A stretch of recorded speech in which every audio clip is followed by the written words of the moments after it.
तालुक्यातील दोन असे यशस्वी शिक्षक वयोमानांना या ठिकाणी सेवानिवृत्त होत आहेत असे आपल्या तालुक्याचे श्री मुंडे शांतीनाथ पाटलोबा उर्फ मुंडे सर व दुसरे श्री क्षीरसागर बालाजी राजेभाऊ एक यशस्वी प्रवास एक गौरवशाली इतिहास सेवावृत्तीचा हा खास क्षण या ठिकाणी होत असताना या कार्यक्रमासाठी उपस्थित असलेले या नगरीचे नगराध्यक्ष बालासाहेबजी जाधव, भारतीय जनता पार्टीचे नेते माधवराव निर्मळ, रामचंद्र निर्मळ, ॲडव्होकेट बडे सर, आमचे सहकारी ईश्वरजी मुंडे, पत्रकार संदीपानजी तोंडे, सरपंच शिवाजीराव काळे, या ठिकाणी मुंडे सरांचे नातेवाईक व आमचे जवळचे असे कळमचे डॉक्टर जाधव सर यांचं सर्व कुटुंब, गट शिक्षणाधिकारी दत्तात्रय कोकणे, सय्यदजी हाकीम सर, आपले शिवाजीरावजी अंडील, केंद्र प्रमुख दत्ताजी गोळवे, व्यंकटेशजी गडगे, आपेट सर, पत्रकार नानाभाऊ ढगे, सर्व पत्रकार मंडळी व ज्यांनी अतिशय सुंदर या ठिकाणी प्रस्तावित केला असे आपले थोरात सर, त्यांचे सर्व सहकारी, स्टेजवरील सर्व मान्यवर, दोन त्यांना गाड्या ठेवून वजन होईल 2 तास 2 तास जमा कधी आवडायला चांगलं आवडायला म्हणल्यानंतर चांगलं, कारण हार काय लग्नाच्या वेळेस एक आवडतं आणि आता आज एक आवडतं असं मला माहिती झालं. बरं झालं, आम्हाला काही सेवानिवृत्ती नसल्यामुळं आमची सुरुवात कधी होईल संपत आहे का हेच कळत नाही आम्हाला. जवळ आताच माझा भाऊ या नगरीचे नगराध्यक्ष झाले, माधवरावचे बंधू सुद्धा उभे होते, माधवराव सुद्धा बनले, म्हणून आता तुम्ही सुद्धा ज्येष्ठ नेते झाला, आता काही लहान राहिला नाही तुम्ही. आमचे ॲडव्होकेट भोसले साहेब सर्वच, आमचे काटे साहेब सर्व, आता जे पतसंस्थेचे अध्यक्ष आता सर्वांचे नाव घेता येतील, पण सर्व आपली शिक्षक मंडळी व जमलेल्या बंधू भगिनी. माझ्या सुद्धा राजकारणाची सुरुवात ही आपल्या धारूर तालुक्यातूनच झालेली आहे. जिल्हा परिषद सदस्य म्हणून मी ह्या ठिकाणी सर्वप्रथम निवडून आलो आणि निवडून आल्यानंतर पहिल्यांदाच पंडितांना मुंडे अध्यक्ष झाले आणि मी उपाध्यक्ष झालो. स्वर्गीय बाबूराव आडसकर साहेबांच्या माध्यमातून जरी आपल्या ह्या परिसराची ओळख असली तरी मी सुद्धा माझ्या जिल्हा परिषदच्या कारकिर्दीमध्ये माझी स्वतःची अशी ओळख कामातून ह्या ठिकाणी निर्माण केली आणि मग त्याच्यामुळेच मुंडे सर असतील किंवा आपल्या परिसरातील सगळे जे शिक्षक मंडळी असतील त्यांना माझा स्वभाव माहिती आहे की प्रत्येकाला मदत करायची या हेतून आम्ही ह्या ठिकाणी काम करतो. आणि निश्चित आज आता तर मी केजमध्ये आल्यानंतर बघतोय की बरेचसे शिक्षक मंडळी आता रिटायर व्हायला लागले, एवढे शिक्षक रिटायर व्हायला लागलेत.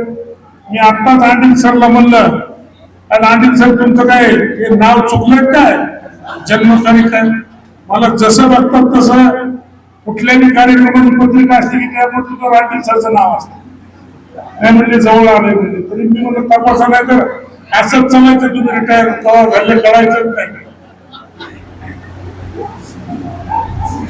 आज अतिशय मुंडे फॅमिली आणि क्षीरसागर फॅमिलीच्या दृष्टीनं अतिशय भावुक क्षण आहे. कारण जो काळ होता, ज्या काळामध्ये नोकरी लागणं हे अतिशय सोपं होतं, परंतु डीएड करणं किंवा बीएड करणं हे सोपं नव्हतं. त्या काळामध्ये ज्याचा नंबर डीएडला लागला तो शिक्षक झाला, असं ज्यावेळेस हे सुरुवातीला होते त्यावेळेसची ती परिस्थिती होती. आणि त्या काळामध्ये काय, आता बऱ्याचशा शिक्षकांच्या सेवा ह्या 38 वर्ष 39 वर्ष झालेल्या. म्हणजे ज्यावेळेस वयात आपल्याला कळायला यायला लागलं, 10वी झाली साधारणतः 16-17 वर्षी, 18 वर्ष वय दाखवून 2 वर्ष डीएड झालं की काही शिक्षक 18 वर्ष 2 महिन्याला 3 महिन्याला लागलेले. आणि त्यावेळेस ते सर्व शिक्षक लागत असताना एक वेगळा आनंद त्या ठिकाणी होता. विद्यार्थ्यांची संख्या भरपूर असायची, कुठल्या खेडेगावामध्ये जायला रस्ते नसायचे. मग सकाळपासूनचा तो संध्याकाळपर्यंतचा कार्यक्रम हा आपल्याला आपले विद्यार्थी कसे घडतील या माध्यमातून त्या काळामध्ये चालायचा. आणि त्यामध्ये आज आपले शिक्षक ह्या ठिकाणी रिटायर होत आहेत. 27, 28, 29 मी नेहमी म्हणतो की हे येणाऱ्या 3 वर्षामध्ये जवळजवळ सगळे शिक्षक, म्हणजे जे आमच्या पिढीतले असतील किंवा आम्ही ज्यांच्या संपर्कात आलो असतील, असे सर्व शिक्षक या ठिकाणी रिटायर होणार. आज आपण शिक्षक बघितलं की तो नुसता शिक्षकच नाही, तर आज मी ज्या संस्थेमध्ये काम करतो, छत्रपती शिक्षण संस्थेमध्ये, त्या ठिकाणी 400-500 लोकांचा स्टाफ आहे. परंतु मी आता बघतो की बरेचसे मुलं मला भेटतात, बऱ्याचशा मुली मला भेटतात, त्या डॉक्टर झालेल्या आहेत, कोणी इंजिनियर झालेले आहेत. आज मुंडे सरांचं सुद्धा तसंच आहे. त्यांच्या दोन्ही मुली उच्च शिक्षित या ठिकाणी झालेले आहेत. त्यांना थोडं दुःख पाठीमागं झालं, परंतु त्या दुःखातून सुद्धा ते बाहेर येऊन त्यांनी आपल्या ह्या ठिकाणी आपल्याला जे ह्या ठिकाणी काम ह्या ठिकाणी समाजासाठी करायचे ते काम त्यांनी त्यांच्या आजच्या वेळेपर्यंत या ठिकाणी केलेलं आहे. त्यांच्यासाठी बोलण्यासारखं खूप आहे. कारण अतिशय आजच्या ह्या डोंगरदऱ्यामध्ये एक शिक्षक म्हणून काम करताना अतिशय चांगलं काम केलं. क्षीरसागर सुद्धा मी ज्यावेळेस जिल्हावरचा मेंबर होतो त्यावेळेस मला वाटतं कोळपिंपरीला त्या ठिकाणी होते. ते सुद्धा चांगलं डिझाईन काढते, ड्रॉइंग काढते. म्हणजे नुसतं शिक्षक असताना सुद्धा ते दुसरं सुद्धा काम या ठिकाणी करतात. आणि निश्चित चांगली गोष्ट या ठिकाणी आहे.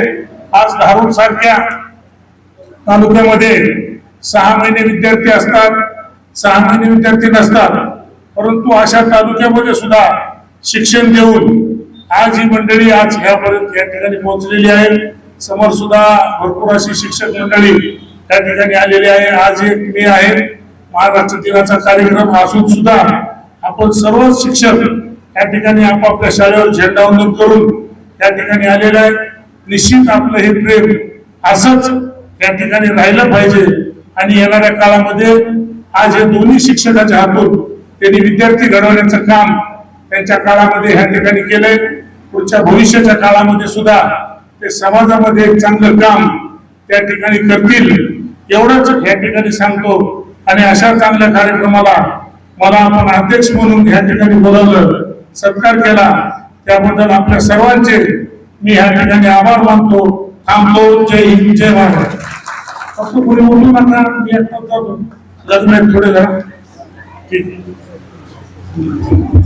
सन्मान या ठिकाणी साहेबांना विनंती आहे की आपण आजचे सत्कार मूर्ती शांतीनाथ मुंडे सर आणि बालाजी क्षीरसागर सर यांना माननीय आडसकर साहेबांच्या शुभ हस्ते या ठिकाणी आदरणीय नगराध्यक्ष साहेब, आदरणीय माधव तात्या, बडे साहेब, भोसले साहेब या सर्वांच्या शुभ हस्ते या ठिकाणी दोघांनाही मानचिन्ह देण्यात येत आहे.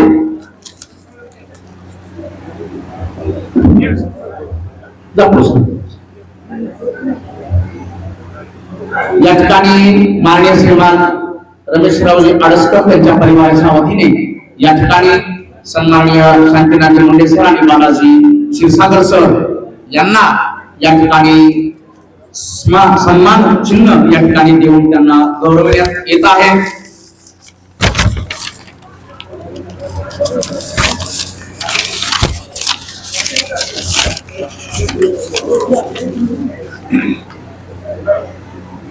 सूर्यासारखे तळपून जावे क्षितिजावरून जाताना, दगडालाही पाझर यावा निरोप शेवटी घेताना.